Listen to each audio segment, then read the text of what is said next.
Okay, looks like we're live here. Happy Monday night, everybody. I'm Scarpad from Scarpad's Comic Treks, and welcome to what we hope to be many of our Star Trek watch parties. There's a busy night tonight, and actually a good night, I think, for my first broadcast. I'm a little under the weather. My girlfriend gave me typhoid. I've been kind of down the last couple of days. So if I don't seem like my exuberant self or if I lose my voice, I got my trusty iced tea here. And I hope I can maintain some voice at least for the next 2 hours. But it's a good night to do this because tonight there's a lot of good streams. I know Metarog is doing their 1,000th subscriber stream where he's actually going to show what he looks like on the camera. And there's going to be a guest cast of thousands. I went over there earlier to give Metarog a thumbs up and hope he has a good broadcast. But it's a good night for doing this because I hope this is kind of just a test and seeing if this is something that's going to work out. And if it all completely goes to shit, well, nobody's watching anyways. So what we're doing here tonight is we're going to do a watch party. And unlike Perry, who did an Iron Man video and got promptly banned by the mouse, I'm hoping mine survives a copyright strike. So how we're going to be doing this is the following. I have my trusty iPad off to the background here. And in one ear, I have a headphone listening to the audio of what's coming on my iPad so I can listen and see the episode, while I also have an AirPod in my other ear so I can listen to you guys and any guests that pop on or whatever. I know, technology, it's all amazing, you know. Also, throughout the videos, what I'll be doing is from time to time saying, I'm 10 minutes in, I'm 12 minutes in. And that way anybody's watching this on the replay can sync up the episodes at a given point and follow along and have fun. So what I hope to do with this watch party is for old Star Trek fans, it'll be a nice place to get together and tell us and talk about Star Trek, talk about the episodes, and just have fun sitting back and watching an episode of Star Trek together. And I'll be doing any episode from any of the 5 series. I'm not going to be doing the newer series just yet. I'm going to just constrain this to the older series, which is, of course, Star Trek, the original series, Star Trek, The Next Generation, Deep Space Nine, Voyager, and Enterprise. And in the case of Star Trek, the original series, I'm going to be opting for the remastered version. Now, these things are available all over the place. You guys might have your own DVDs and Blu-rays, so you can sync those up. Or you might have Amazon Prime. They're on there. They're on Netflix as well.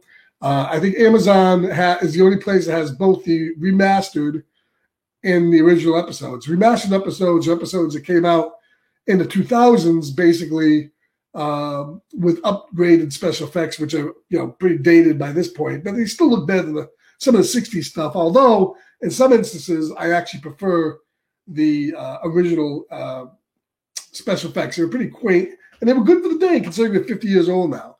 But the episode that we're going to be streaming first off tonight is an episode of Star Trek: The Original Series from Season 2, Episode 6, called The Doomsday Machine. The Doomsday Machine was always one of my favorite episodes. It dealt with a threat from beyond the galaxy, a doomsday device that no one knows where it came from, what it was intended to do, but Kirk and Spock and the crew of the Enterprise meet up with it as it's destroying Federation starship and then heading toward a populated solar system. It's one of my favorite episodes. Whenever this came on the TV when I was a kid, man, I was stoked to see the Doomsday Machine. And this is one of the episodes where the remastered episodes are really neat. The opening where they show the destruction of the Constellation is really done a lot better than it was done in the original. In the original episode, they used a kit-bashed AMT model kit that was just gotten from a drugstore, and they put it together and filmed that in front of the Doomsday Machine, so it looked pretty dated. This one has some pretty neat special effects, and I really love it. So give a few minutes, see if anybody jumps in here. If not, we're going to get going. What we'll do is I'll queue up the episode at the very start and then let it go. And when there's actually people in here, we'll be able to time it, and that way we're discussing things at the same point. And as I said before, I'll drop time markers throughout the episode. After that, we have another classic episode of The Next Generation, which we'll talk to you about after that. And it's my hopes, I'm talking to Dylan from Dylan's Comics right now. We're hoping to get one of these going for horror movies. We're big fans of horror movies through the 60s and through the 90s, really. And we hope to pick a movie a week and sit down and discuss it and have fun watching it. And once people start jumping in here, if anybody does, probably not, I'll drop the link in the chat so people can join in if they want. So let's get going here. And what we're going to do is I'm going to start the episode, and then I will give a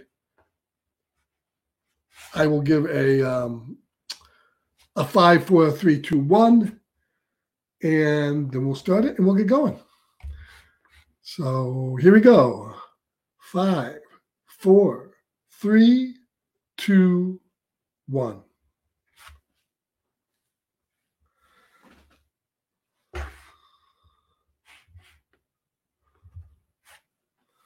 The USS Enterprise comes into view. Now, this is an episode here. I think we see, Lieutenant Palmer, I believe this is. She was in a few episodes of the original series, but she wasn't in all that many of them. And, of course, we get Spock cooking his green tunic here.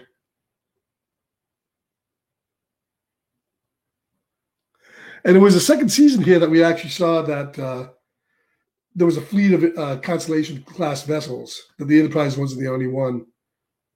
And we're about to see the Constellation.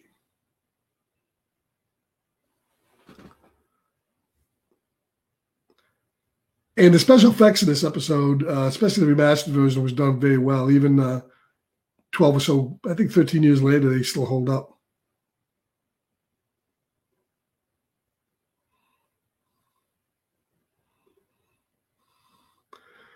And when they did these remastered episodes, it was the intention of the people who did the show to stay true to the original effects, but yet update them.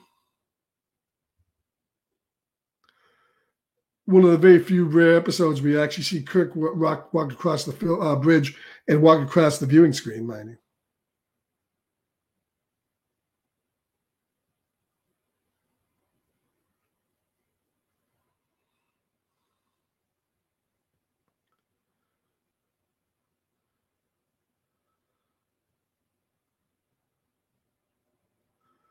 And this is where we see the Constellation for the very first time.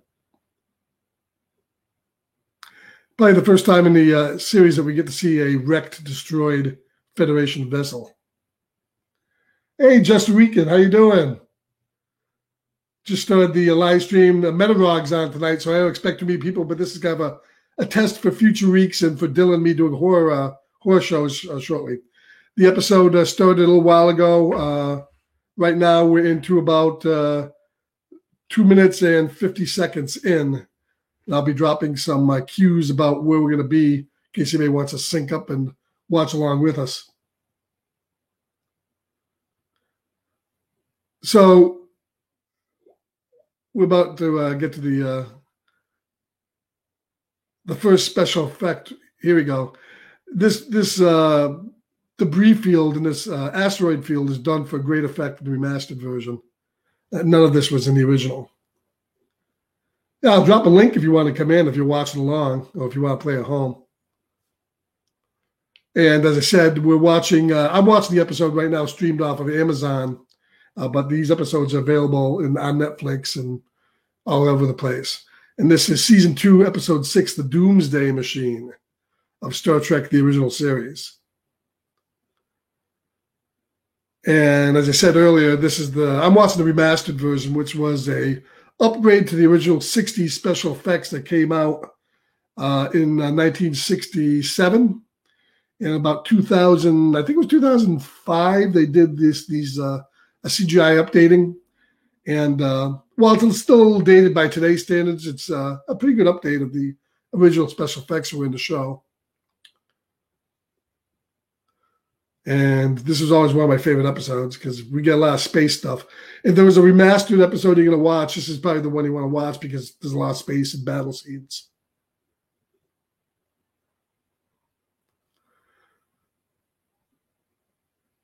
And we get the Enterprise coming in here, and this is pulling up beside the Damon's Constellation.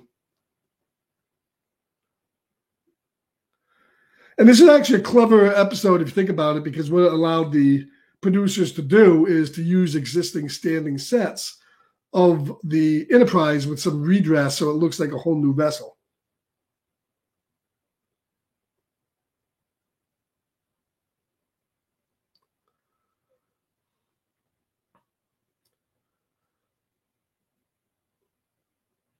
So when they beam down on the starship here, we're going to see basically just a redress of the Enterprise. But they did it pretty well here, so it does look like an entirely different vessel.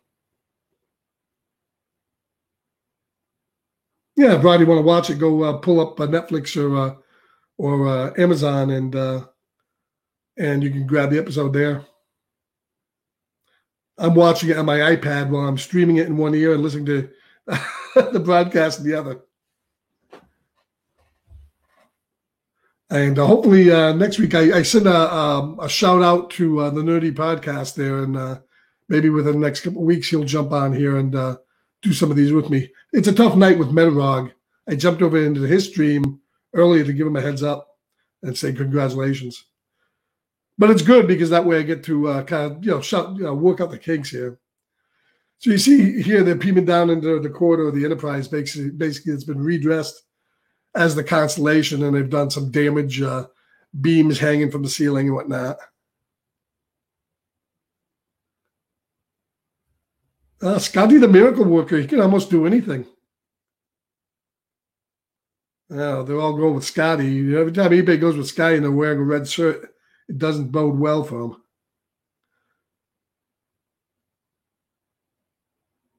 And you see the damage that the people did here to make it look like a whole new ship, but basically the same standing sets of the bridge, engineering, rec room. I like here on top of the engine parts over here, they actually had the silicone nodules, which were alien baby eggs in one of the episodes in the first season. Star Trek was nothing but ingenious and reusing props in other episodes as other things.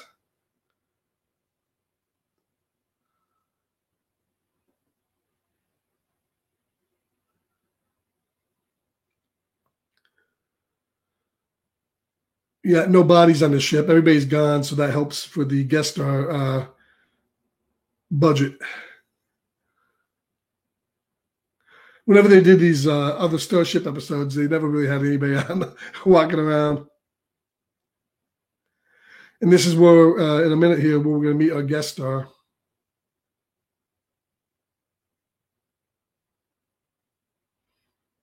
Scotty's saying the warp drive is a hopeless pile of junk. This guy knew his phaser banks on his warp drive. So this is where we find out that the captain here was Matt Decker, and we find out later on in Star Trek: The Motion Picture that Matt Decker is the father of Commander Will Decker, who was the captain, the second in command in Star Trek: The Motion Picture. And this is where we meet our guest star. And the guest star for this week is the great William Wyndham. William Wyndham, who plays Matt Decker in this episode, really killed it. I mean, he did a phenomenal turn as a man who's been through hell, has lost his crew, and is basically fighting the devil. And anybody that wants to jump in on the replay, we're about 8 minutes and 30 seconds in. So about 8 minutes and about 8 minutes and let's see what we got here. 8 minutes and 15 seconds in, so you can sync up your video if you're watching this later on a replay. William Wyndham did so many shows in the 60s. He did a lot of Westerns and dramas. One of the things I remember William Wyndham is the most from was an episode of the Waltons. I believe it was the pilot, where he was a mountain man, I believe, who helped John Boy deliver Christmas gifts. And he was really good in that. And William Wyndham has been good in quite a few things that he's been in. He's a hell of an actor. So here they're playing back the captain's log to get an idea of what's going on since Decker's in shock.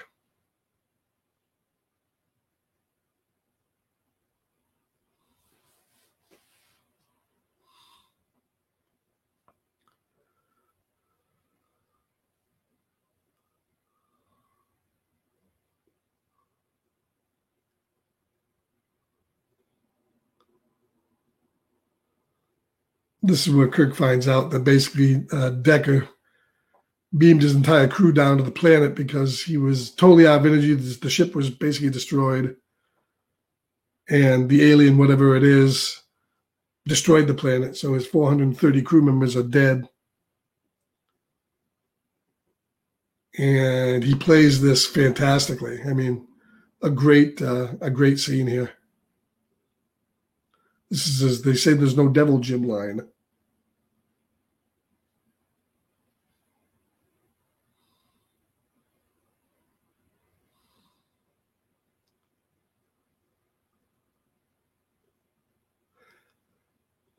And the nice thing I like about Star Trek is the amount of detail they put in here. They didn't have a lot of money, but they did the most what they could with their money, and they could have just gone ahead and given everybody the same insignia badges on the uniforms, but they discovered that probably a lot like the Navy, different ships would have different rank and different insignias on their uniforms. So we see Decker here, who's actually a Commodore. I'm not really sure why he'd be commanding a ship because he's a Commodore Decker, but he's wearing a different ship insignia, which is a nice little touch.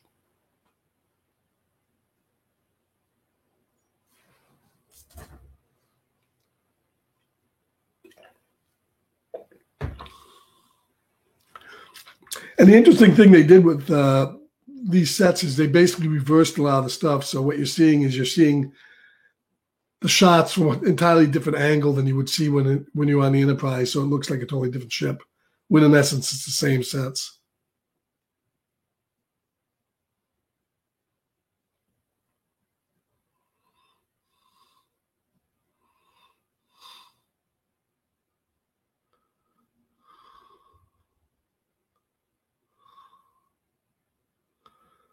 So here we are. He's talking about a dozen, something that's huge with a maw, and this whole analogy we're getting here to really Captain Ahab and Moby Dick, which is kind of in essence what this episode boils down to.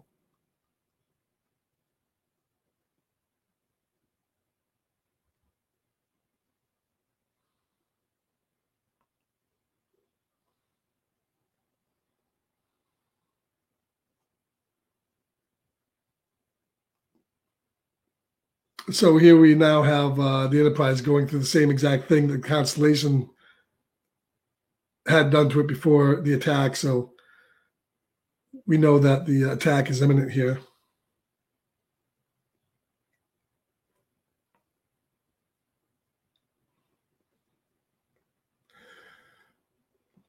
So we get another alien weapon coming from a solar system, basically using planets as fuel.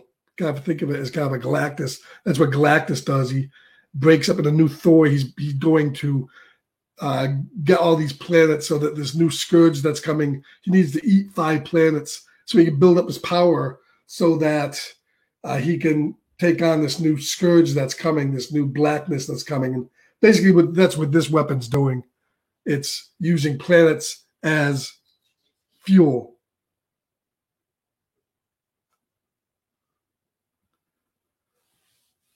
So we're finding out here that now this weapon is going to be going through basically our galaxy and coming to Earth.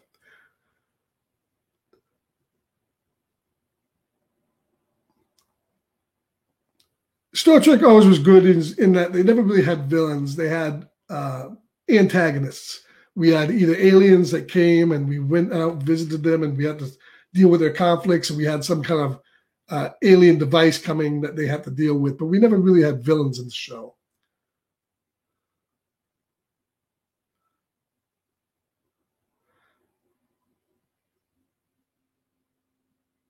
And this is where we get the analogy now to what was big in the 60s, which was nuclear annihilation and the H-bomb. So we're getting an alien threat, something that in a science fiction angle could be familiar to an audience, but yet they understand from what's going on back in the 60s where everybody was ducking and covering, what an H-bomb was. So Gene Roddenberry and his veiled allegory to kind of, prove a point. Anybody that's watching along in the replay would like to watch along on Amazon or Netflix, we're at exactly 14 minutes and 25 seconds in, so you can cue it up on the replay.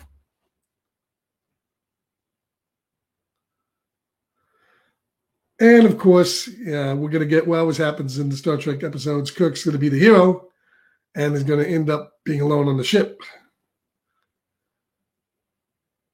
So just about the time everybody's beaming up, that's when the Doomsday Machine strikes.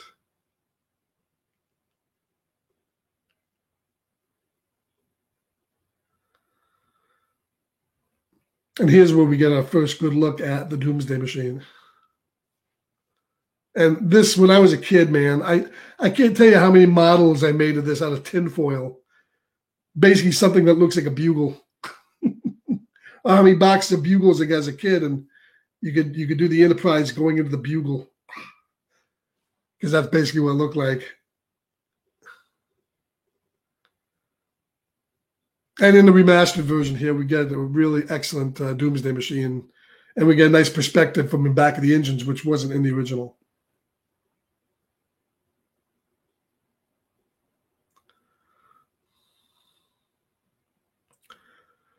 And we get none of these scenes that we're seeing in the remastered version of the Enterprise kind of riding along or towing the Constellation because they couldn't afford it. We just got cuts back and forth between the two different models. And it was pretty cheesy. But remember, it was 55 years ago.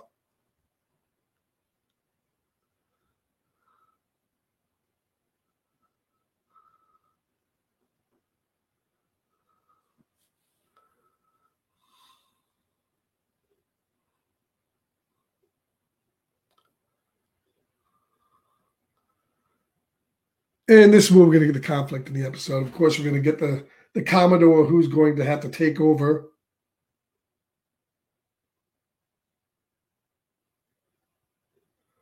So once again, we don't have the Commodore is a broken man. He's not a villain.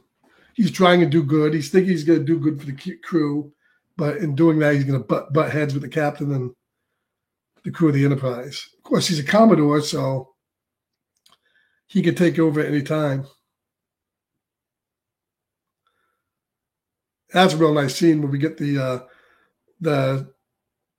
energy weapon of the Doomsday Machine firing at the Enterprise and the two ships separating. If you're watching the remastered version, it's really a cool shot.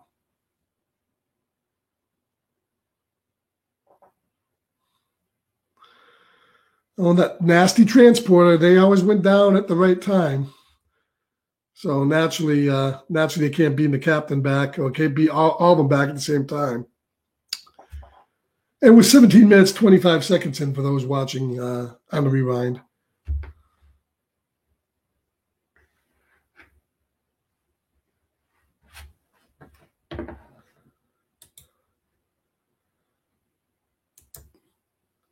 And anybody that wants to jump in to the stream, I'll post the link.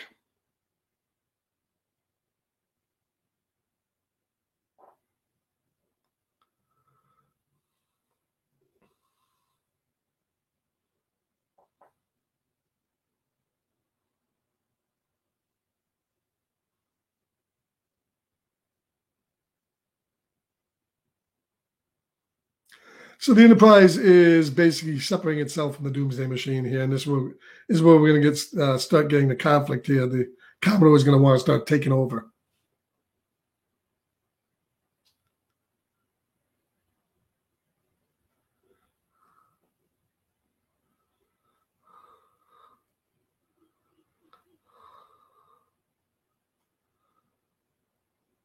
Commodore even goes as far as putting McCoy off the bridge. Of course, if I was dealing with McCoy, I'd probably put him off the bridge too. He could be kind of moody at times. Yeah, we got Perry in the looking mode. Yeah, so today's a more or less of a test. We're hoping to do some horror movies with Dylan. I think this weekend coming up, and this is a test for my eventual watch parties. As I said, I knew that with the Metarog going, and Monday nights are tough, but it's a very good night for testing in case it all goes to crap, which could happen.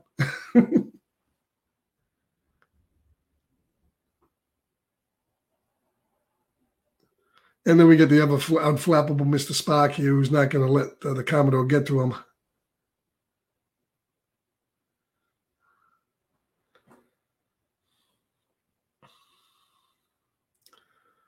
And of course, Commodore wants to attack and cause the same destruction he did to his ship.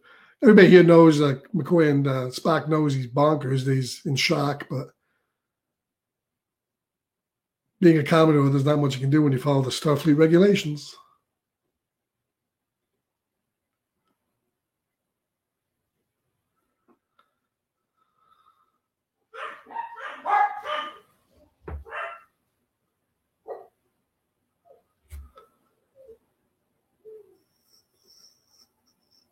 And that's a great line from Spock here, where he basically says, you tried to do this before, but the result was a wrecked ship and a dead crew. Spock pulls no punches.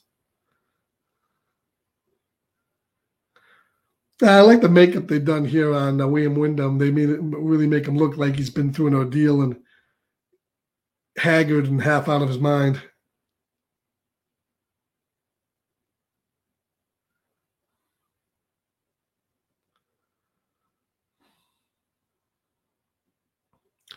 And the music for this episode is pretty unique, too. This is the first time this musical score was used in an episode of Star Trek. It would be reused later on, but Star Trek reused a lot of its music in various episodes. But this was the first time we ever heard this, and it fit with the alienness of the machine in this episode.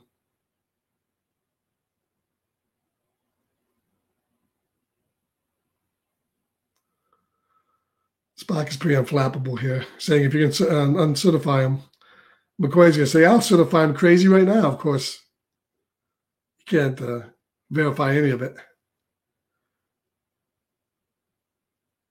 So we're going to get McCoy with the pull out one of his green-blooded insults. The guy in the background scene here is Leslie. Leslie played various crewmen in various episodes. He was actually a stuntman. Eddie Paskey was his name. And he was in the show right from the beginning and through the entire 3-year run of the show, playing various guys who got killed and various crewmen that would be seen in background scenes. So whenever you see Eddie Paskey, I believe he also doubled for Shatner as his stunt double in a few scenes. So a lot of these guys you see in the background of some of these episodes are stunt people, and you'd see them throughout the series, sprinkled here and there. And you know the crew of the Enterprise just want to mutiny on this guy's ass.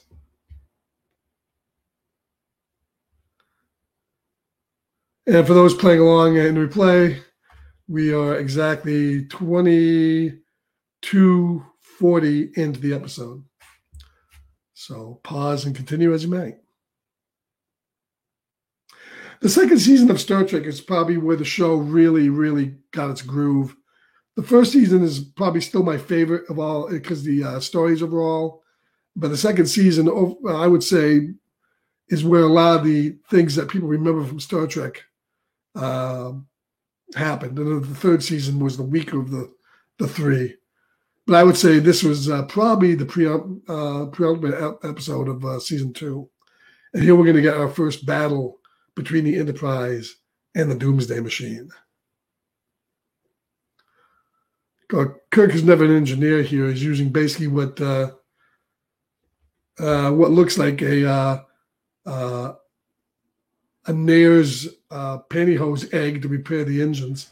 It looks like we have somebody here in the waiting room here. Let's see if we can get him in here. Hey, bud. Coffee House Madness. What's going on, bud? Hey, how's it going? How you doing? Stream. Well, we're trying our first stream. I knew tonight's more or less of a testing for streams that will be coming up in the next few weeks. I know with Metalog doing his big bash tonight, we'd be kind of light.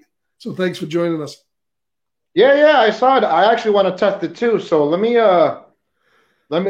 go real quick upstairs to my side. I want to test how it looks on my lighting because I got double camera here. So here, let me run upstairs. Right. Let me check this out. And if you want to join in on the episode, I can tell you where we are and you can queue it up. Yeah. Hold on. It's gonna get dark for a second because I'm climbing the stairs here. Hey man, don't trip and fall, man. It went black pretty quick. Right? I know. Well, you know how it is, jumping from room to room. Come on, girl. Let's go. Come on. All right, so here we got Come the on, first girl. battle for the Enterprise here, and this is really a well done scene in the remastered version here, compared to how the effects looked in the original show. Right on. All right, almost there. Almost there. See, my room is in a different section of the house, so I have to, I have to climb. But once I get everything fired up here, it'll show me what it looks like. Yay! Let's see. Flip. Yeah, so what I'm doing, because you went, oh, look at the little doggy. So basically, what I was doing is the episode itself is running on my iPad off screen because I don't want, like Perry, who's watching, I don't want to have the wrath of Paramount come down on my head like the wrath of Disney coming down on his. So that's crazy. So basically, what I do is I got the episode in one of my ears playing, the AirPods in the other ears listening to the StreamYards and watching the chat. And that way we keep everything copacetic. I get no copyright strikes. Right? No, I know. Tell me about it, right? Copyright. And if anybody wants to join up and watch off in the replay, we're at exactly 26 minutes and 25 seconds in. Right on. Right on. Can you hear me? Yeah, no problem. All right, cool. Cool. What, baby? What do you want? This is awesome. This is working for me, man. Hey, this is cool. And I'm streaming the episode off of Amazon Prime, but it's available up on Netflix and all over the place. Tell me about that Amazon Prime. I haven't picked it up. I'm going to, so I'm kind of curious about it. Well, Amazon Prime is probably the best service out right now because they have a lot of old TV shows, older movies, a lot of horror movies, a lot of sci-fi stuff. I'm into sci-fi a lot. So is that a good place to go or what? For sci-fi and older sci-fi and newer movies, yeah, definitely, I think so. Netflix is really concentrating on their own shows for the most part now, although they have some older stuff. If you have Netflix, if you want to queue up the episode on Netflix, it's available on Netflix as well. Like right now, I'm the only reason we have what is it called Netflix is just because Star Trek. That's it. Yeah. Like that's it. Once that goes away, I'm well, Star Trek is available. Star Trek is available on all different services. You can get it on Hulu, you can get it on Amazon Prime, CBS, Netflix. It's all over the place. Is that right? I didn't know that. All right. See, all right. So if you're going to queue up the episode on Amazon, let me know and I'll tell you where I am exactly on it. And then we have another episode coming on after this one. We're going to do a next gen episode after this. So we're to the point here where the Enterprise is being sucked into the Doomsday Machine. This is done. Oh, actually, the Constellation is. This looks a lot better than when they did the original effects in the '60s, and it was basically an AMT model kit getting sucked into the device. Right. Right. I remember going down and buying that model kit just so I could build it. When I was a kid and I wanted to build it so it looked exactly like the show. So I took like a blowtorch to the engine and completely melted the whole damn thing. Did you? That's awesome. And my parents were like, we bought you a $5 model and you just set on fire. Yeah. Right. Here we get the tip. What's good with Star Trek is the tilting of the camera to make it look like they're actually doing something. If you're syncing up the episode, we're about 29 minutes and 10 seconds in. Amazon Prime. Well, no, if you got Netflix, it's on Netflix as well.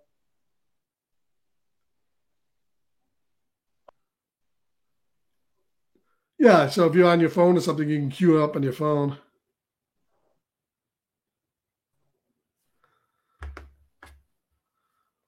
So here we are. We're basically getting the scene where the Constellation is going into the maw of the of the Doomsday Machine, and we're going to get Decker and the crew of the Enterprise to do a little distraction work here and get Kirk out of the predicament he's in.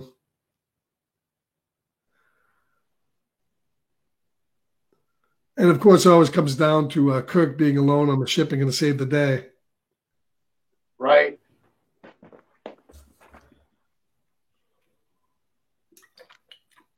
So, what's your favorite Star Trek series?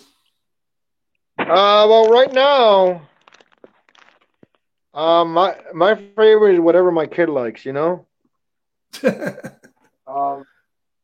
What's his favorite series? Right now, we're doing, like I said, our track. What are we doing? Next Generation. Okay. Yeah. That's a good one. We're rocking that one out. I'm loving it, digging it. We're on. We've gone through them all basically, except for he's gonna. So what happened? We had to go backwards. So we started at what was it? I think it was Deep Space Nine. So yeah, I mean, if you want to do them in chronological order, you want to do them in Enterprise, the original series, the Next Gen, Deep Space Nine, and Voyager. That would be chronological. Oh, really? All right. Roughly. God, I didn't know that. Because Enterprise is a prequel to the original series, supposedly. Right. I like the Spock I was wearing, and Uhura always wore those, what looks like basically AirPods, old day AirPods in his ear, except they were about 15 times the size of what an AirPod is. Got it. Right. And I think the same device they used in their ears as communication devices, McCoy used them as medical devices in sickbay. As I said, right. Star Trek was nothing, but they reused everything. Right. I read of that about that's it's clever planning is what I call it. Well, just basically having no money for the show, so they had to do what they could do. You're right. So in this scene here in the Doomsday Machine, of course, we're getting the first conflict between Kirk and Decker, where Decker basically wants Spock to take back the ship from Decker and give him back his ship. Right.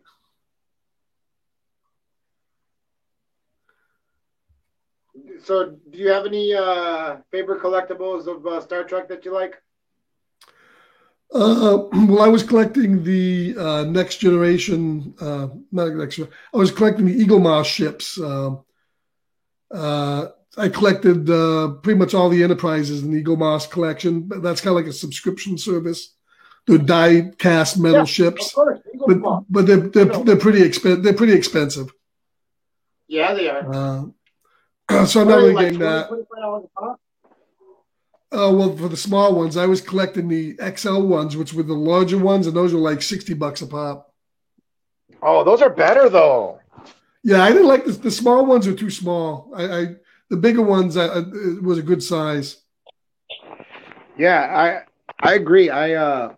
So they're called XL?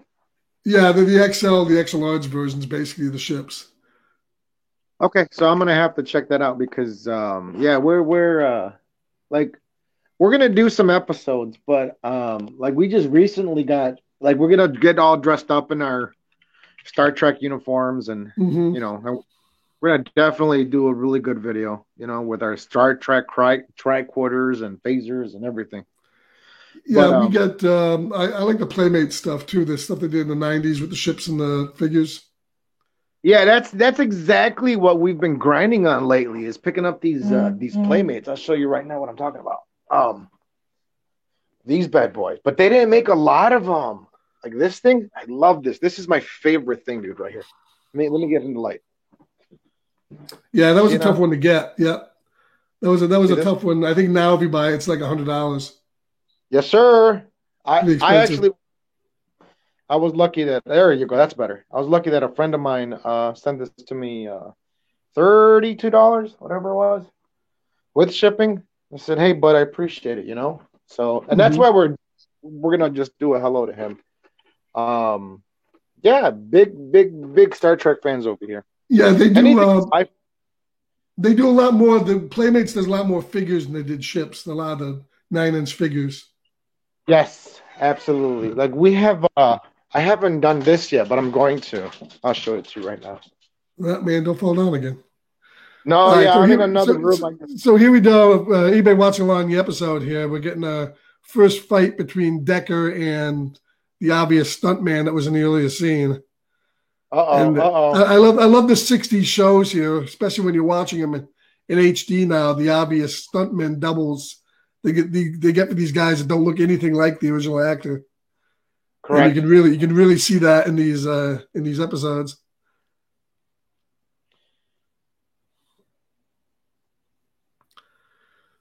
So now we're gonna get the scene where Commodore Decker steals a shuttlecraft and goes off the ship to his final destiny here. Right on, right on. Oh, that dog you want a cat. And So if everybody's following along, we're at break the 35 connection minutes here. and 55 seconds. I'm gonna have to break the connection here. So I will definitely Hey, my I appreciate you stopping in. And anytime you want to do one of these with me, you can queue up the show. We can watch them together. I'll be back. I'll be right back. Yeah. Hi. Hey, I actually am here with somebody that would like to talk with you. I have you on speaker. I'm going to pass you over to her, okay? Okay. Hi, Ozzy. How are you doing? Hi, how are you? Good, good. My name is Sheena. I run the office in Oak Brook. Cassandra said that you guys are really good friends. But did she tell you by chance what she's doing part time right now? No. Oh, Kind of, Right. yes. So we got Kirk going to brief conversation. rendezvous with the Enterprise here. I love these updated shuttle Okay. bay scenes here. Yes. They did a nice job with the special effects, making them look a lot more Oh, realistic cool. than the originals. Yeah, so we're trying to set up some training for her, just to get her acquainted with the language of business. Okay. We're hoping, if you could spare like 20 minutes of your time, we come out to you, we sit down, you explain who we are and what we do.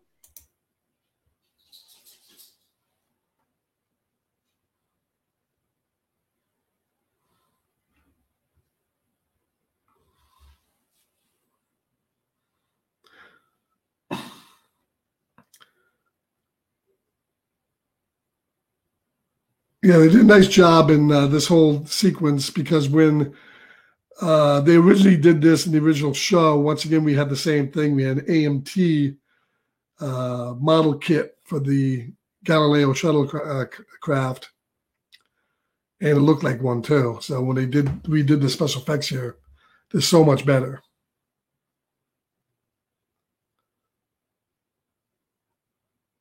I love the scene here where Decker says that he's going to take it and ram it right down their throat.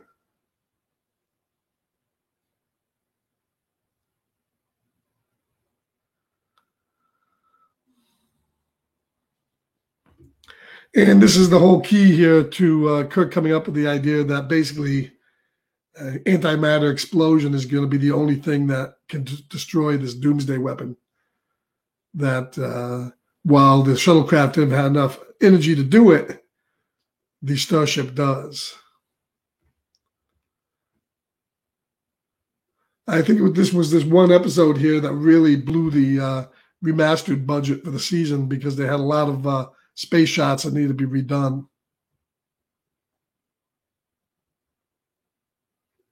Eaglemoss puts out a real nice model of the Doomsday Machine that has a light that lights up the interior. I think it's like a $50 model, but it's a nice die-cast model of it. And the music here in the scene where basically Decker's meeting his demise is fantastic. It has kind of a Mexican vibe to it that's kind of wild.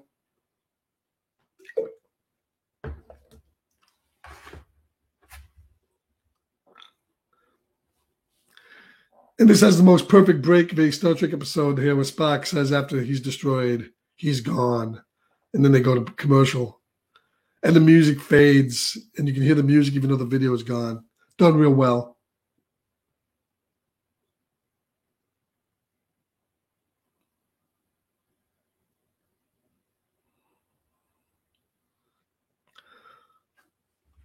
You've been watching along in the replay. We're at 39 minutes and 55 seconds. So Kirk's got about 10 minutes to figure out what he's going to do with the Doomsday Machine here.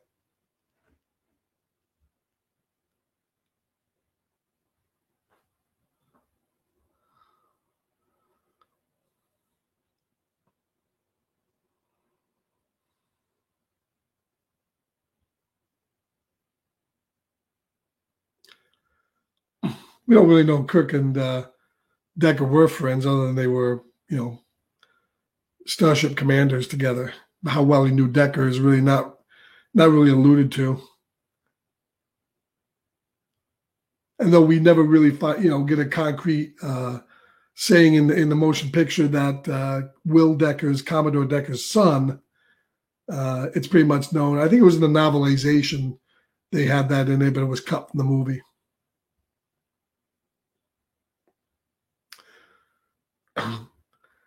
And of course, he's going to make Scotty go.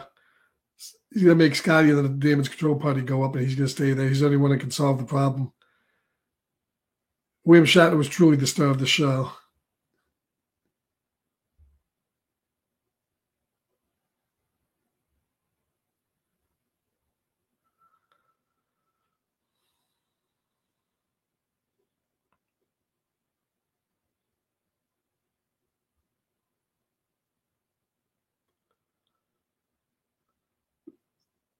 And Spock always has the right math here. Whenever somebody comes up and says, am I assuming that this explosion is going to be 95% successful? Of course, Spock's always got to go, no, sir, it's going to be 95.7259 successful.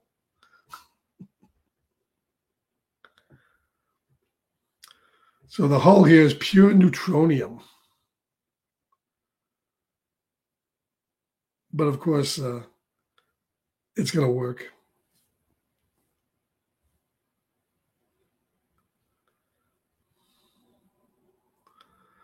And here he's going to make Scotty set up a blow-up switch on the control panel so that Spock can detonate.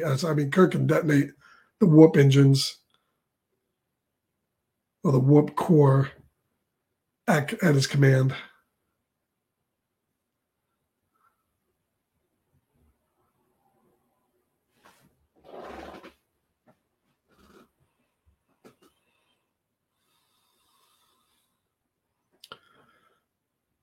Of course, this is where Kirk's going to ram it right down things throughout. Great line from Captain Kirk here.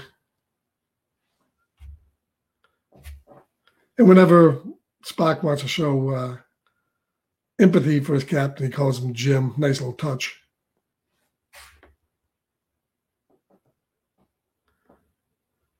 And anybody playing along in replay, we're now at 43 minutes and 10 seconds in. So come on aboard for the finale here.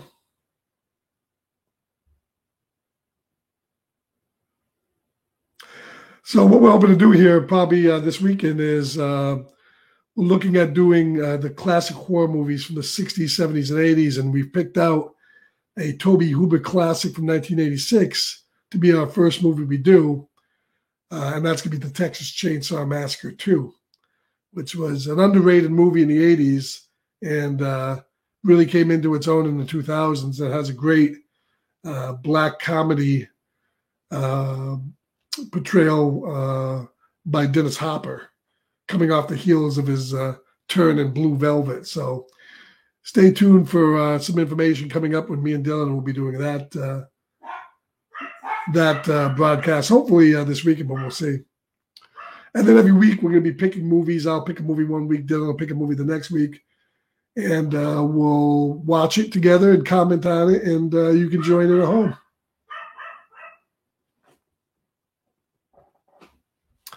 And of course, every time they go to beam up the captain here, the transporter's malfunctions. I like the puff of smoke they have coming out of the transporter pads. And of course, Scotty's always in what they used to call they called this the Jeffries tube because it was named after Matt Jeffries, who was the art designer of the show.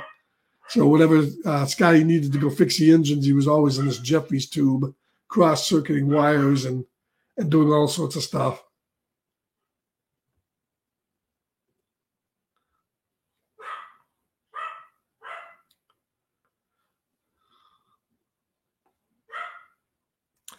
And eagle-eyed Star Trek fans will notice that inside the Jeffrey tubes, there were even a piece of the phaser rifles we used to see in the series on the walls of the Jeffries tube as conduits.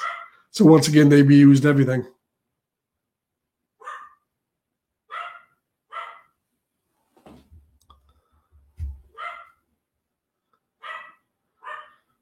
And of course, every time they try to beam Kirk off the ship, we're going to get a puff of smoke out of the magic transporters. The music is phenomenal here, though. It's almost like a Jaws type of music. Of course, this predated Jaws by about 9 years. But the Doomsday Machine theme here is really good.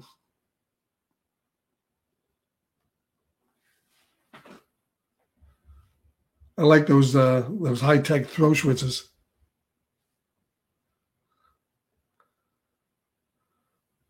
I like the mechanical clicker timer that's counting down 30 seconds.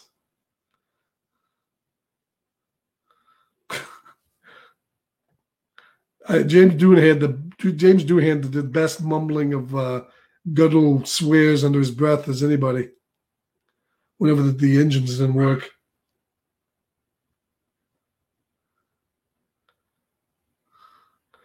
As I said, in the original episode here, we had that AMT kit and it looks so fake. Probably one of the worst special effects in the entire series. I still think they were great for what they were, but that was pretty horrendous. And these really kick it up a notch.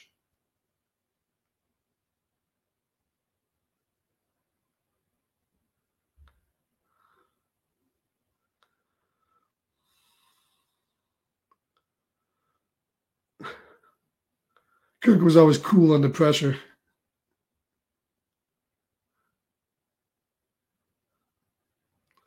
And of course, you got to wait till zero countdown for Kirk to get beamed out.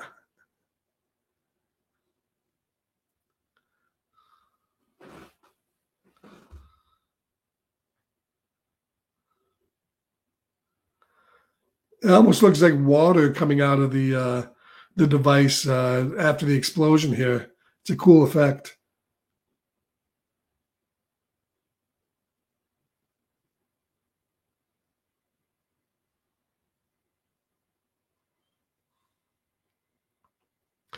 I always wondered what they did to this thing. I wonder if they just left it there. They towed it to the closest killer robot storage facility. Damn thing looks like a bugle.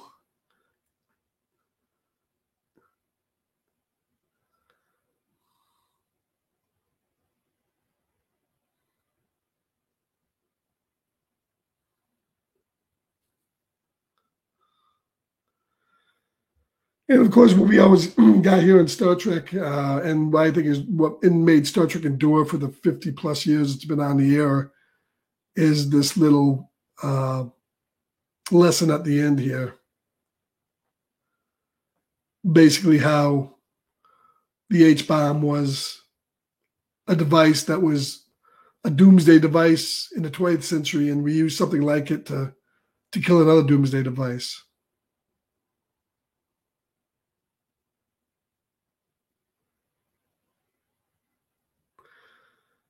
Star Trek's ability to work in these lessons and these morality tales within the confines of science fiction was what really endeared it to people who watched Star Trek for 50 years.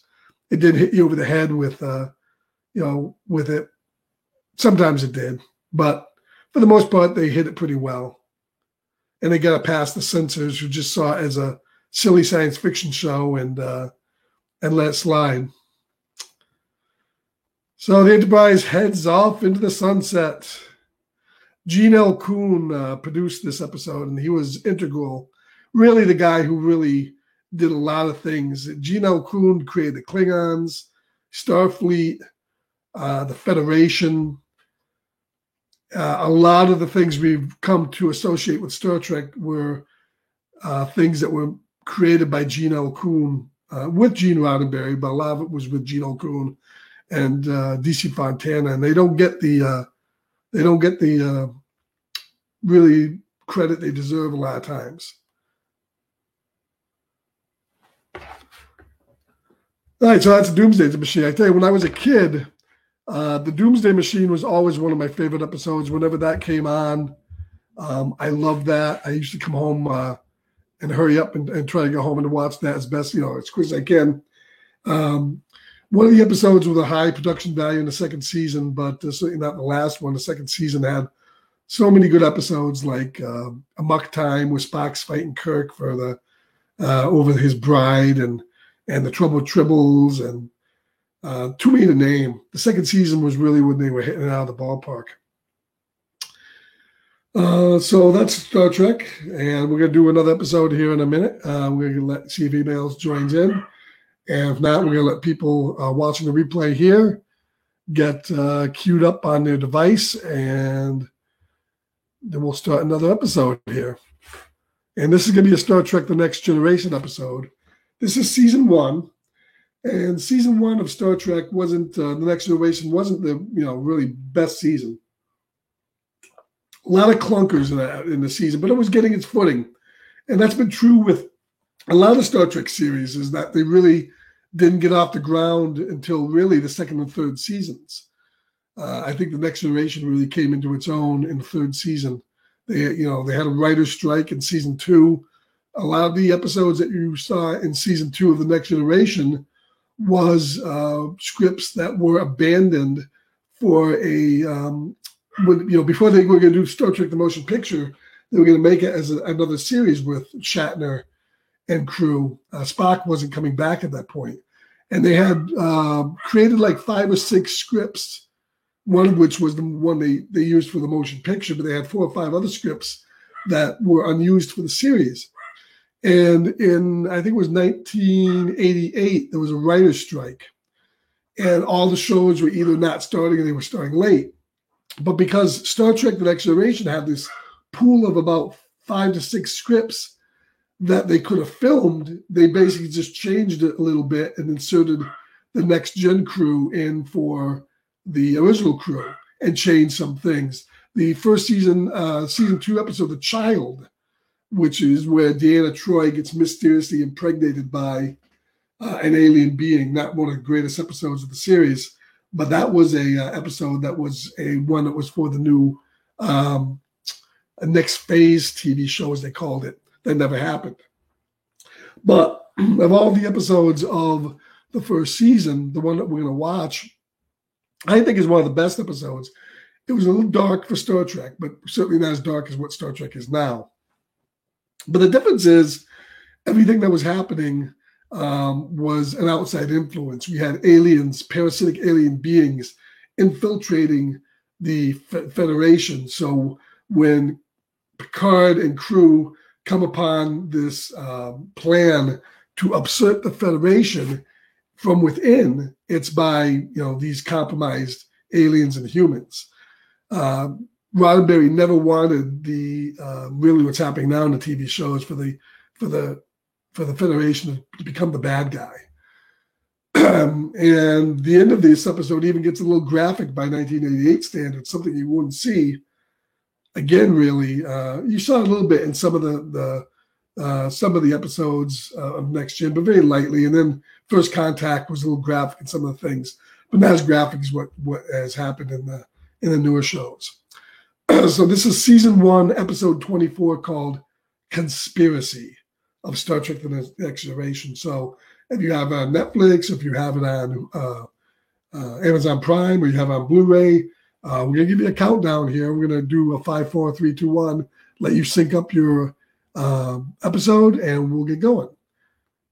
And then I'll give some countdowns within the chat so you can do it at home. So 5, 4, 3, 2, 1.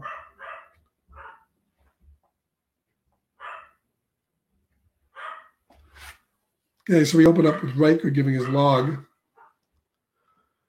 telling that the Enterprise is heading to Pacifica, which is a ocean world.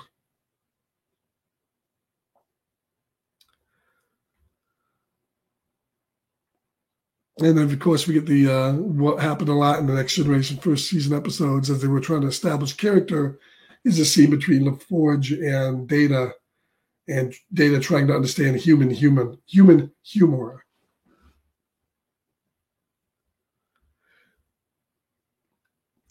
No one knew back in 1987 whether these, the Next Generation crew would be embraced. In fact, there was huge uproars when it was announced Patrick Stewart would be the captain of this new ship, a bald-headed British, thespian. No one could see it, but he did an excellent job. And the interesting thing is we have a lot of these actors that were kind of unknowns back then. LeVar Burton had done Reading Rainbow, and he was in Roots, of course. Brent Spiner had done guest spots on Night Court. Will Wheaton, of course, did Stand By Me, which was an excellent movie. And Jonathan Frakes had done the North and South miniseries, but of course they weren't household names. And even Brent Spiner, who plays Data, really nailed his character right from the beginning. And of course, the Next Generation had the first Klingon in Starfleet. And you'll notice that Worf here sports a pretty different look in the first season as he did in the later episodes, where they cleaned up the makeup a little bit.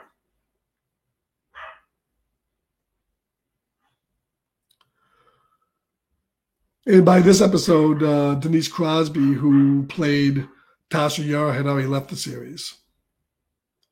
So she was not in this episode. And this Picard here receives a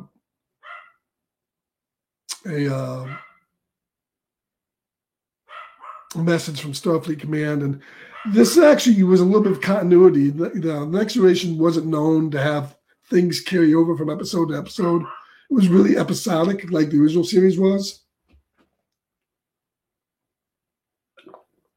But here we see later on an admiral come back in that was in a previous episode warning Picard of something wrong in the Federation. So we had that seed planted for this episode.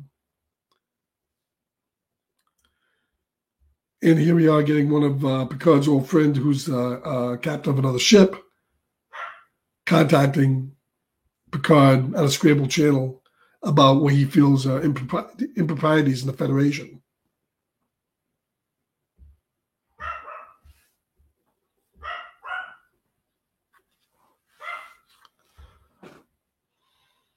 It's one of the rare few times we see Picard in his nightgown or his bathrobe. Patrick Stewart wasn't known for doing the Captain Kirk type shirt off scenes. He didn't get his tunic ripped in every episode like Kirk did.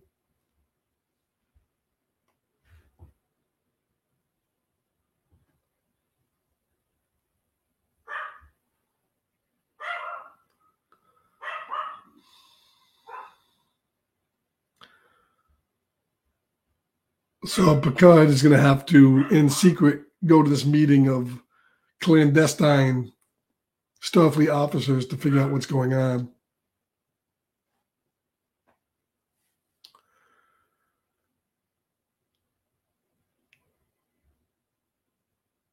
And we get the reuse here of the Star Trek: The Motion Picture music, which I think was a good idea. Nothing could really take over for the iconic original series music, but of course, by this time, 10 years or so after the motion picture, Jerry Goldsmith's Star Trek: The Motion Picture score had become pretty iconic at this point.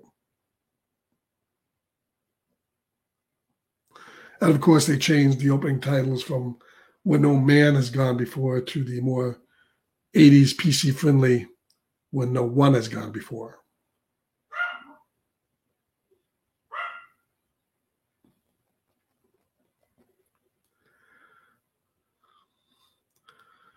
And of course, the 80s, 90s TV shows back still had opening theme songs and opening credits, which is nice. These pretty much got a bygone thing now. Very few shows have theme songs. I remember fondly back in the 60s and the 70s, some of the great TV theme songs like Gilligan's Island and things like Green Acres, Beverly Hillbillies, Get Smart, Dragnet, Star Trek.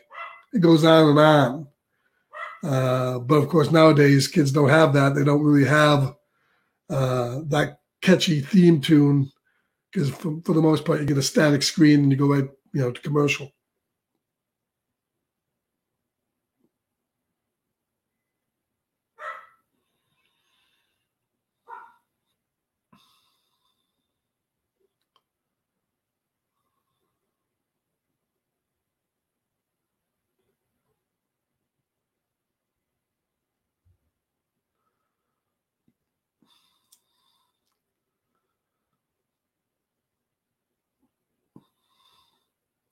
Because here we still see Riker sporting his non-bearded look. Bearded white Riker is much better than non-bearded Riker, I think. Non-bearded Riker was pretty stiff. Of course, that just could be with Jonathan Frakes learning his character. One of the guest stars of this episode, Henry Darrow, was big in the 60s and 70s in Westerns. Of course, he co-starred in High Chaparral in the early and late 60s.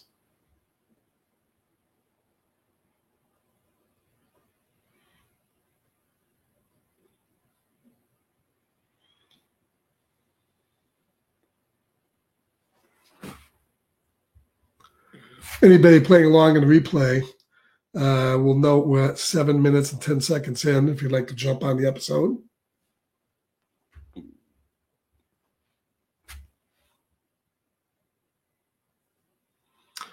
We had a lot of consulting producers on the first year of the show, as a lot of people came in, like David Gerald, DC Fontana, Robert Justman, that had worked on the original series. They would jump off as the series moved on into the second and third seasons. Of course, if anybody wants to really see an excellent documentary on Star Trek, especially The Next Generation and all the upheaval that went on behind the scenes, there's a documentary on Amazon called Chaos on the Bridge.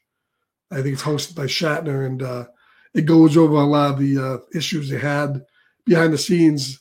The show was anything but stable until probably the third season when things really got together. So I recommend watching that.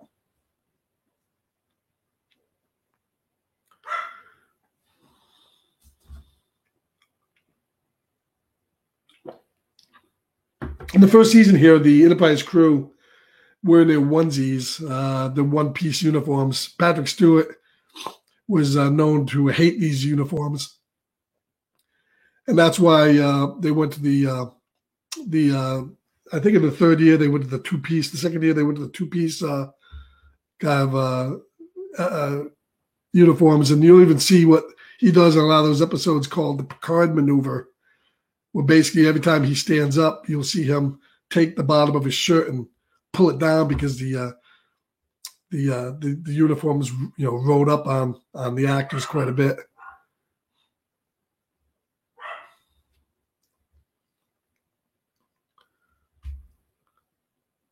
Tracy Torme, who wrote this screenplay, did a lot of episodes for The Next Generation and Deep Space Nine. And this was back in the period of time where Star Trek was still, you could write an episode of Star Trek. You could submit without an agent a screenplay, and you could have it approved. And there had been 2 or 3 people who started their careers by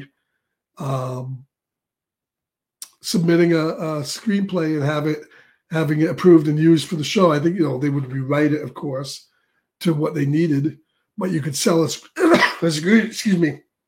screenplay. And of course, that all went out the window in the later shows where you needed an agent before they would even talk to you. But that was a nice little offshoot of the 80s where, things were a lot less lax. In fact, there's an episode of, rather a movie called Please Stand By, which isn't a great title, but it was about with Dakota Fanning. And it was a couple of years ago, and I think it is on Amazon or Netflix, where she was an autistic individual who wrote a screenplay for Star Trek, I think The Next Generation. And the whole movie was her road trip trying to get to Los Angeles to get her screenplay submitted. And that was a nice little homage to, it was a good movie and a nice homage to Star Trek. If you haven't seen it, I recommend it. I think Captain Ricks here was played by, I forget his name, but he's the gentleman that played in the Hills Have Eyes motion pictures. And I wish I could remember the name of the actor right now. Okay, Michael Berryman. Michael Berryman, who played in The Hills Have Eyes and went on to have a huge career in the 70s and 80s doing horror character actors. And I believe, I'm pretty sure he just passed away recently. I think. He may still be alive. And Hill Has Eyes is definitely going to have to be one of the movies we screen in the horror screen streaming we do, hopefully coming up soon.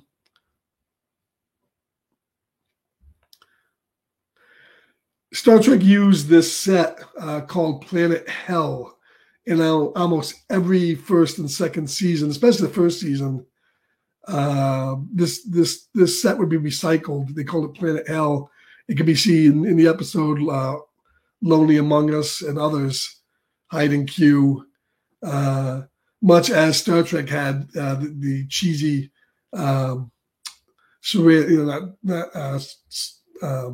plaster of Paris boulders. They had this set. And things got better as they got more money in the third season. They actually went on location and did away with Planet Hell. But I think they were using this, into the seventh season. It was a set on Studio 9 that kept on being reused. Anybody playing at home on replay, we're 12 minutes and 43 seconds in. So you can queue up your devices.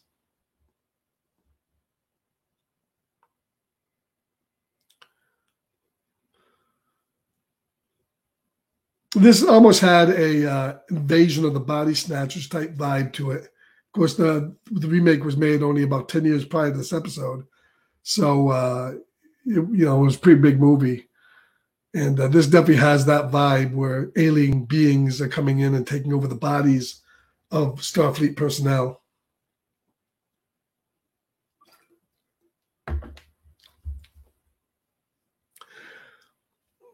And it was, I'm sure Gene Rabe didn't like this episode, but, because he didn't want to see Starfleet portrayed in a bad manner. But at least this way, it was portrayed as an outside force invading. But we do find out later on that some of these people that are in this scene are very deep in the conspiracy.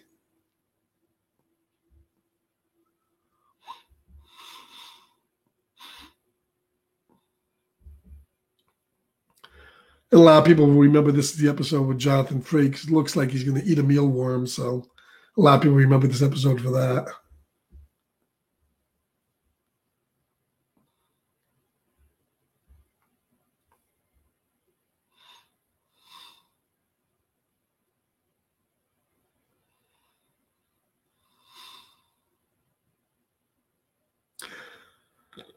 Of course, in the first season, I think they wrote Deanna Troi, who's the Beta Z empath, into a much bigger role than she would have in later episodes.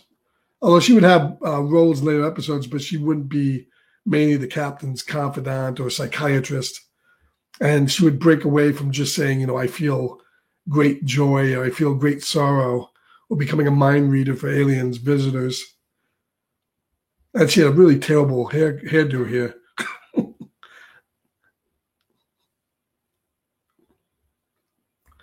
later on in the series, they would let her have her own hairstyle and actually get into a Starfleet uniform, and not a onesie cat suit.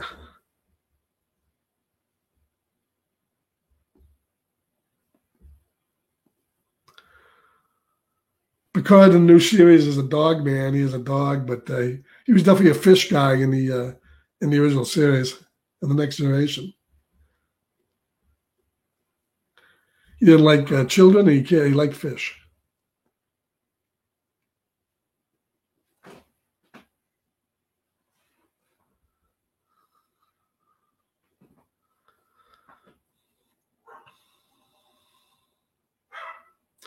So, of course, they send Data in to look for irregularities in Starfleets and shipping schedules. And he finds irregularities in that Starfleet is moving around pieces, getting things in place like ships and personnel that indicate some sort of a conspiracy, some sort of a invasion going on.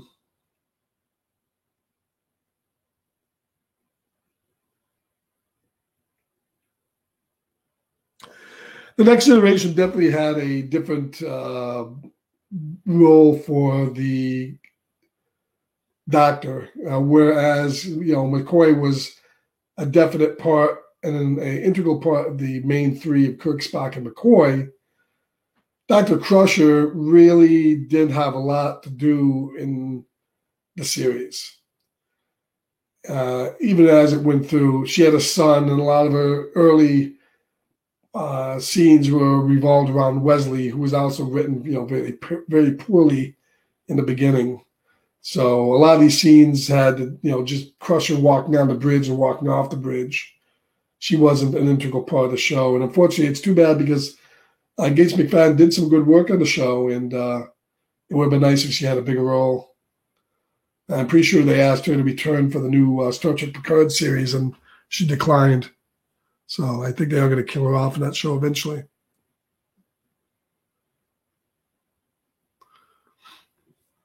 And we find out here that this is the ship of Walker Keel,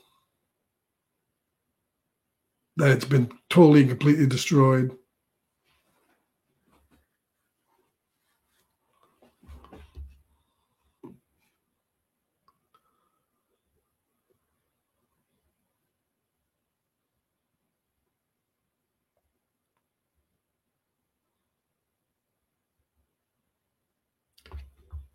And they do a nice job here displaying the wreckage of the ship.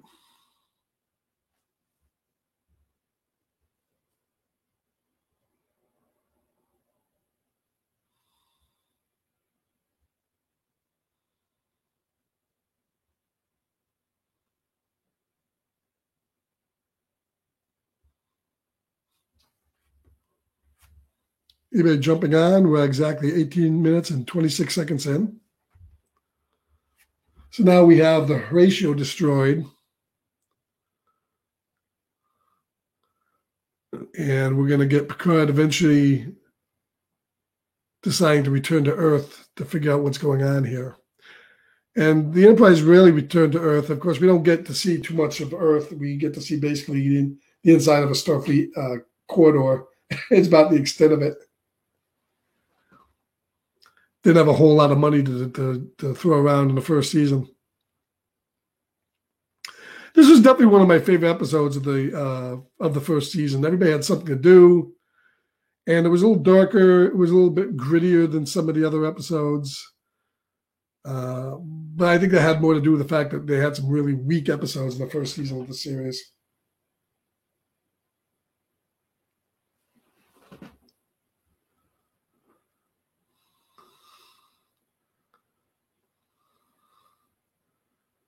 I like the scene here. Basically, the computer tells him to shut up. He's talking too much.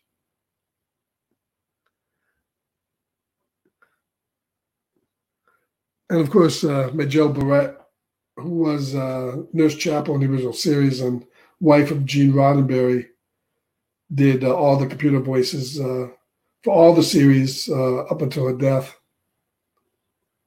So she was a computer voice of all 5 series.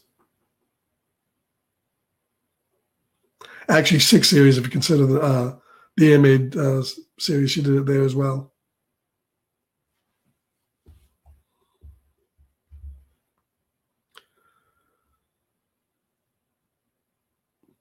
Don't understand the color scheme here in the briefing room here with the mauve or the purple chairs. Did the Enterprise have a interior decorator?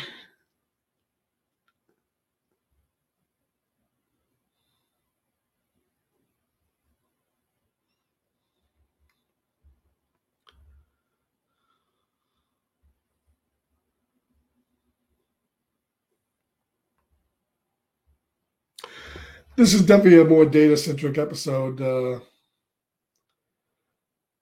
Geordi didn't have much of a Geordi until he moved into engineering in I think it was the second season. Really didn't have a whole lot to do, but once he became the chief engineer of the ship, worked him into the plots a lot more than later on.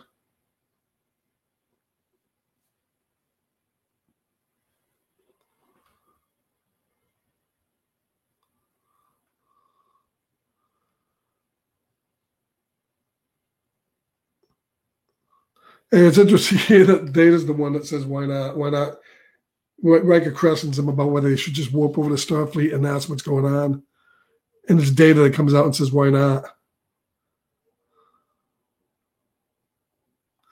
I always like the episodes of Star Trek where Data was Next Generation, where Data was placed into command. They weren't. They were few and far between, but whenever he was in command, he did a good job in that role, and would have been something nice to see a few episodes with him in command.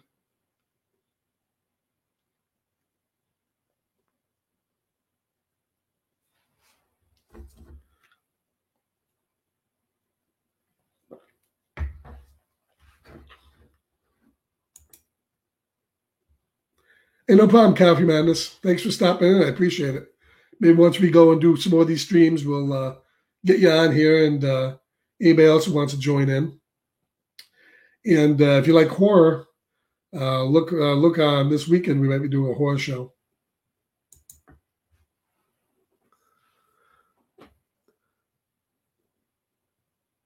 So here we see a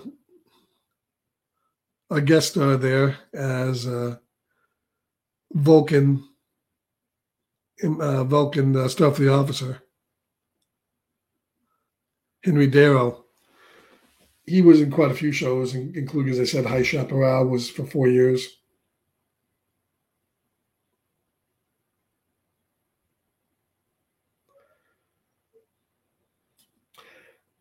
This set for Starfleet definitely would be done different today, because you basically get 3 old guys here. 3 old white guys. Not too much in the way of inclusion back in the 80s here. So Picard is knows something is up here.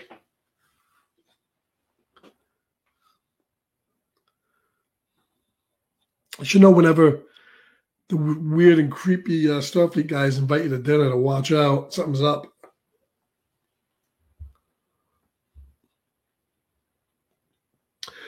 Remick was somebody that was in an earlier episode who came on board to basically find out what was wrong with the ship, and he's back in this episode, so they're familiar with him. As I said earlier, Star Trek didn't have too many carryover characters, or apart from the regular cast, or themes or stories. They had some, because of course we later in the series we had the Borg and Q, so we had reoccurring guests, reoccurring villains, but we didn't really have a lot of reoccurring stories. There were a few, but I think Star Trek always does best episodically. It's hard with the new shows. I think that's what shows like Picard and Discovery lose their viewers, is the fact that you've got to commit to them. You got to be able to sit down, watch every single episode of the show to know what's going on. If you miss one, you're not going to know what's going on. And, that's the nice thing about Star Trek, is it was always set up in a way that you could watch them, in out of order. You could jump in and watch an episode if it happens to be on TV and not feel like you were missing something. So I think maybe Star Trek needs to get back to that, even though that type of episodic television is something that really isn't done anymore. So we see the first shot of something in a box here, some sort of creature. Of course, it happens to be pink. So we're going to get the Admiral beaming up to the Enterprise while Picard beams down to Starfleet. And the Admiral is carrying this creature to start the takeover of the Enterprise crew.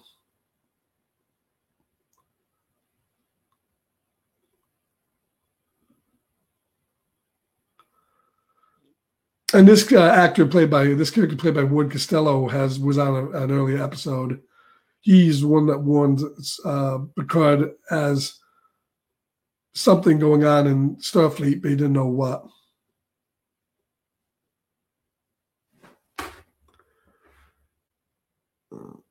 Anybody playing along at home, we're at the 26:15 mark, 26 minutes and 15 seconds.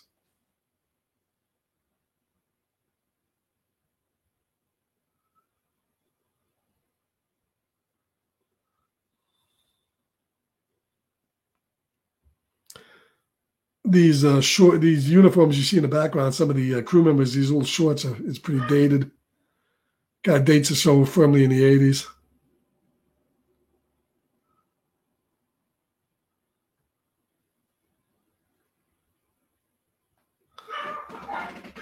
Some of the Admiral uniforms we see in the first season here are pretty reminiscent of what you're seeing now in Picard, as some of these designs have been reused or show as a natural evolution of what they did in the past.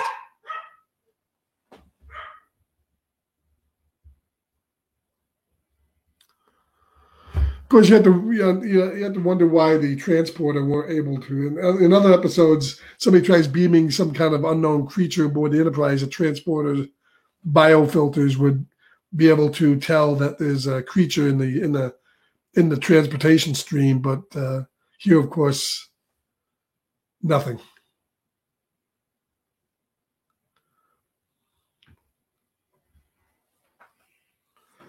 Picard suspects here something's going on with this guy, since now he knows nothing about any of the warnings he warned him about in the past.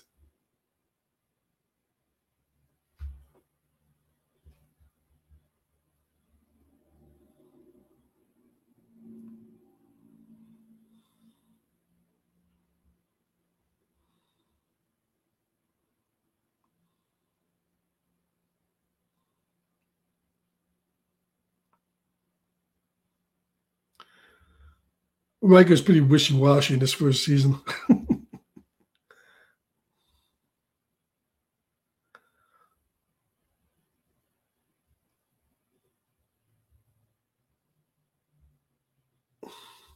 Riker always objected to Picard beaming down, but he never did anything to stop him. This is a nice map painting of Starfleet headquarters. Actually, I think it looks a little bit better than what they have now in the new show, which is just now it's just a modern building.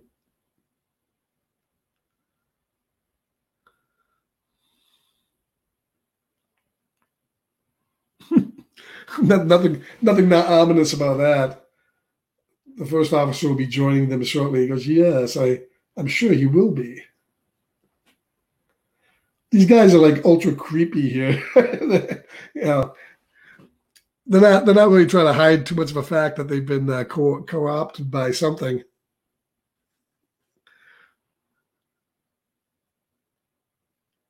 Aliens on Star Trek never really were too bright sometimes. This is the same type scene. We have Riker coming into the quarters here. The Admiral does nothing to hide the fact that he's brought an alien aboard the ship.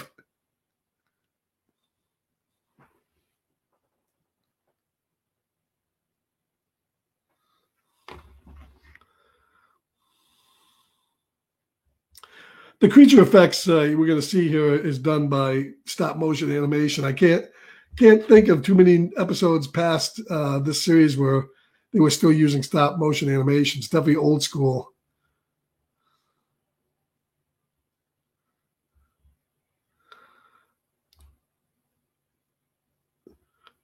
Riker gets bitch slapped over here a little bit. Riker always gets thrown around. He wasn't much of a fighter. Oh, that's the spinning Kirk drop kick if I ever saw it. This old man's got some moves. Kicking Riker's ass. Getting thrown over a table is a classic Star Trek trope. How many times Spock belted Kirk across a table? Oh, Riker's got those Kirk moves here. That's a flying drop kick if I've ever seen it. Oh, Riker's down. Couple hits. He didn't do too badly. He had that spinning drop kick down pretty well. This looks like a flask of urine. Starfleet headquarters. Are they asking Picard to take a sample here? That's not Tranya's, Picard. Don't drink it.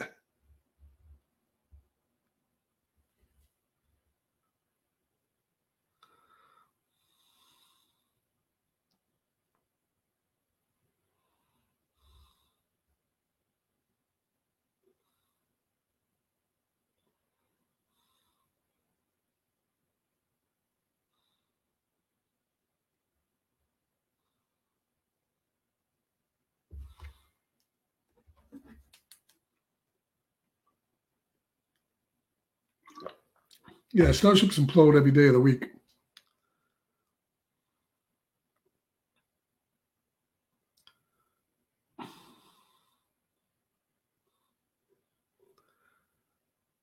Picard's hobnobbing with the Starfleet guys while Riker's getting his ass kicked. And of course, here's almost the same thing's happening. Worf comes in here and he gets his ass kicked too.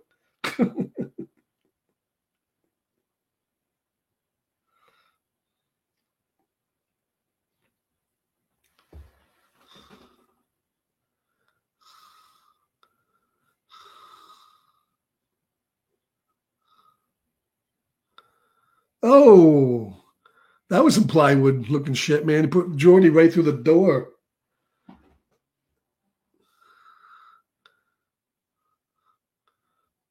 Worf's going, yeah, finally I get to fight somebody here. Thunk. Riker goes down again. Geordi went through the Home Depot flat fiberglass. Some cheap manufacturing in the 24th century.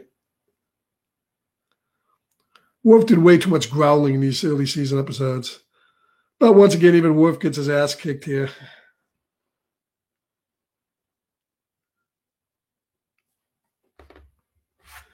Anybody playing along at home on the rewind, we're at 33 minutes and 20 seconds in. Now, here we get Beverly coming in with a phaser there. Hot ass with a phaser out of nowhere. I like her here too. She's got like one hand by her side, one hand on the phaser.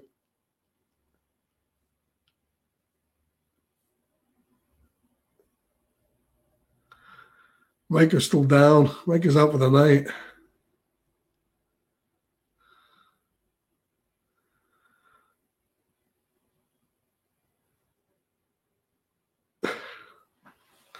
Riker's done for this episode. The effect here is pretty bad, even by Star Trek first season standards, where they see the alien parasite tail coming out of the back of his head. You could tell it was glued onto the back of the actor's neck.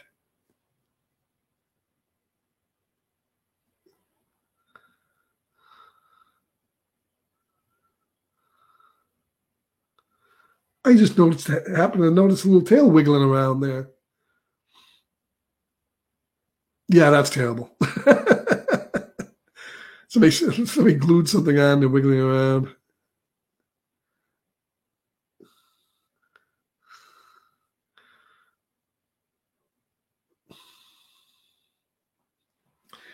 And these Starfleet guys, they always fess up to what they're doing. I mean, the Enterprise crew don't really have to more or less deduce what's going on here. They fess up to the whole plot.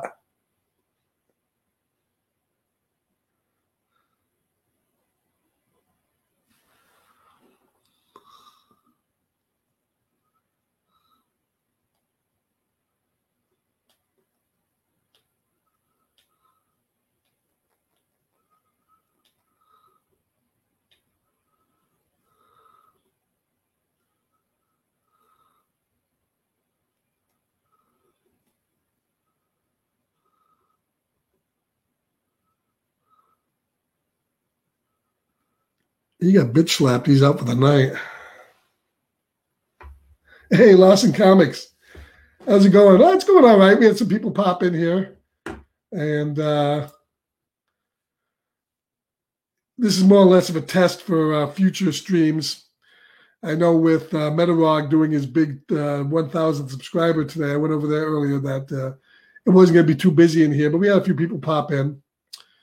And the whole setup is going pretty well. So I think this weekend we're going to be doing a stream with Dylan, doing our first horror movie stream where we're watching a horror movie. I think we're going to do Texas Chainsaw Massacre 2 and invite people in, and we're all going to watch together.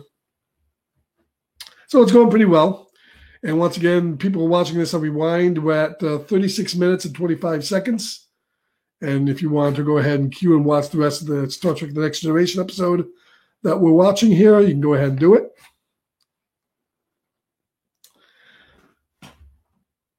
So Beverly wants him to kill everybody down there. We're setting the phases on kill here.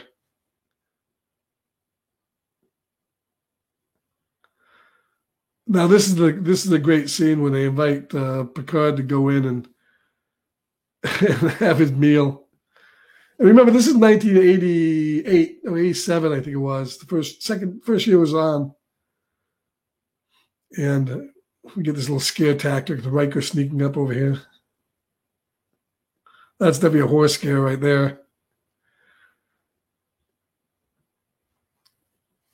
But yeah, there's nothing scary about these guys. But this was a good, shocking scene when you first saw it in 1987. And he opens up his meal here, and you get the old mealworms. I guess what we're seeing here, this grossed everybody out, but we're seeing his live mealworms in the close-ups, and I think they used candied worms in these far-away shots.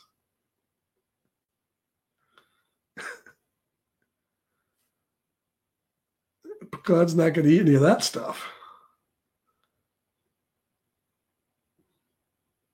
I guess they don't feed these Starfleet guys too well. They have to eat worms.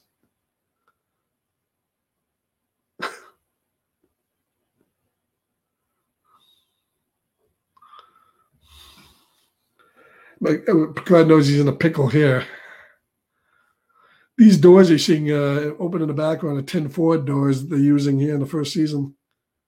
They would show up on Guinan's bar later on.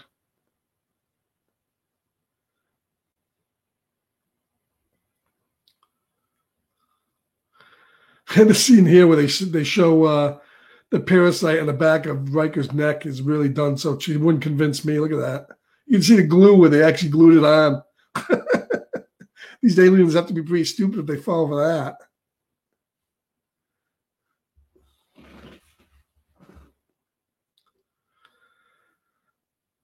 So all the crew that met with him down the planet are basically involved in this invasion scheme.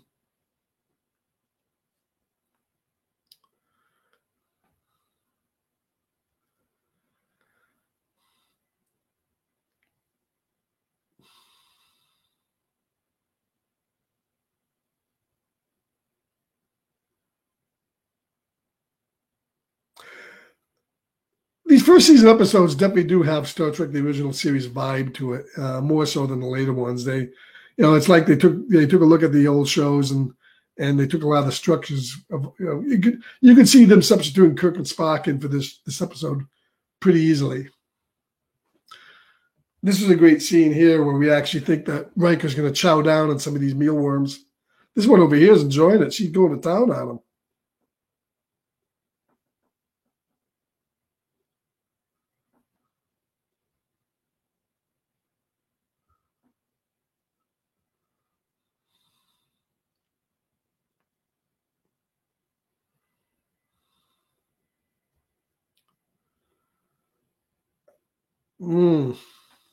Riker's guy, I like how he spins him around here.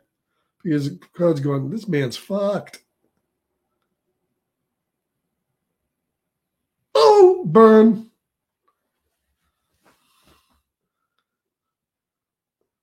A nice shove out of the way, right, Picard there. Oh, there we go. The stop motion alien. Very 1980s.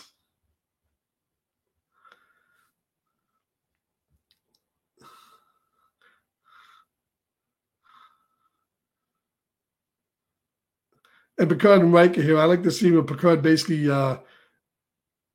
outreacts, ducks a phaser beam. Who's he, the Flash? Now, this next scene would be the most controversial scene in the entire episode, and this is pretty unsuspected for 1987, and probably one of the goriest scenes in Star Trek to that date. Of course, now with Star Trek Picard, we're getting stuff that makes this look like a Disney movie. So, but back then, this is pretty big time.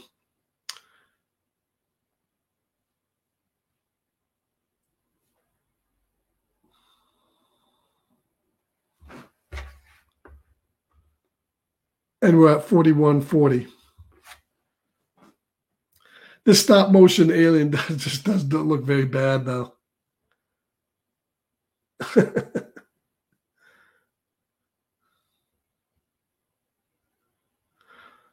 I think Picard doesn't stop him from doing any of this.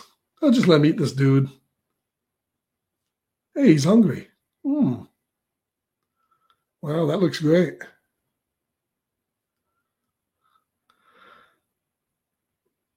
Picard and Riker going, screw this dude.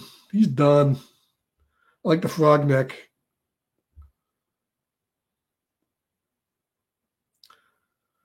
Of course, it was determined you can't stun these guys. You have to put your phaser on, shoot to kill. He didn't deliver that line too well. And this is the scene that everybody gets. Boom! Oh yeah, scanners, baby. That head blew up like a melon. Didn't really see too many, and then you got the guts pouring out here. Pretty gross for Star Trek standards. This was definitely inspired by a big movie franchise. What was the name of that? Alien? Clearly a puppet. But I tell you, I like these conventional effects better than what we got in later Star Treks with the CGI. And of course, we see the headless body of this dude just sitting there. Nasty. It's got little aliens all over him. Well, I tell you, when you were a kid watching this, and I wasn't really a kid, I was in my 20s by the time this came on, it still was a pretty impactful scene back then because you didn't get anything like that in Star Trek.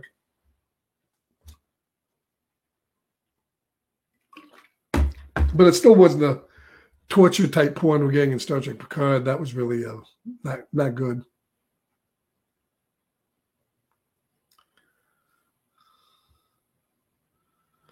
Well, she could have used a better super glue because you glued it on your neck very badly.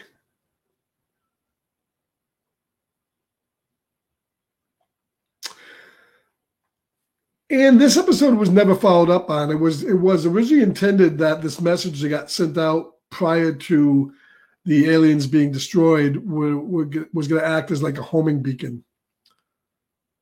And they were going to actually do a sequel to this episode in another season, but it never came to pass. They eventually kind of incorporated this storyline into bringing the Borg on board, which is a totally different alien threat. But I like the scene here where the ship goes by and you hear like the Morse code signal calling out to a galaxy saying that they're going to be coming. A real well done ending. But unfortunately, we never got another episode following up on this series. So that's Star Trek: The Next Generation Conspiracy. Probably one of the best episodes of the first season of Star Trek: The Next Generation. Hope you enjoyed watching that one with us.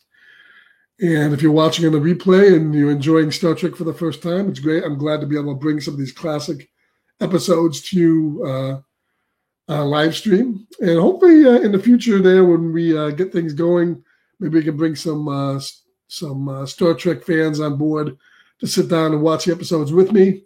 So besides yourself at home watching these, you can also enjoy watching them along with us online.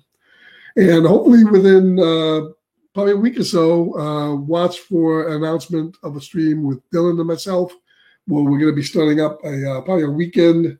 We're anticipating it's going to be Saturday night. It's not 100% confirmed now, but we're shooting for Saturday night around 10 o'clock. And isn't Saturday night at 10 o'clock? Isn't that when you want to see a creature feature? I know when I was watching them as a kid, that's where I was watching creature features, 10 o'clock or midnight on a Saturday night. Best time to watch a horror movie. We'll sit down, we'll talk about the movie, we'll talk about how we remember the movie when we first watched it, the gore, the titties, if there's titties, and there's always titties in horror movies. Severed limbs, because the first movie we'll be watching is going to be the Texas Chainsaw Massacre 2 from 1986. So I hope you can join us for that one. And I know Dylan's a heck of a horror fan, and I know we'll have a lot of fun doing that live stream. So thanks for everybody. Thanks to Perry. Thanks to Lawson Comics. Thanks to Rod, Just a Weekend. Thanks to Coffee Madness for joining me for a little bit. I hope you get something of enjoyment out of this, my first live stream, more of a less of a test to see how it would go. And I hope you enjoy it. So we'll catch you later, everybody. Have a good evening. And remember, keep reading and keep on trucking. Good night.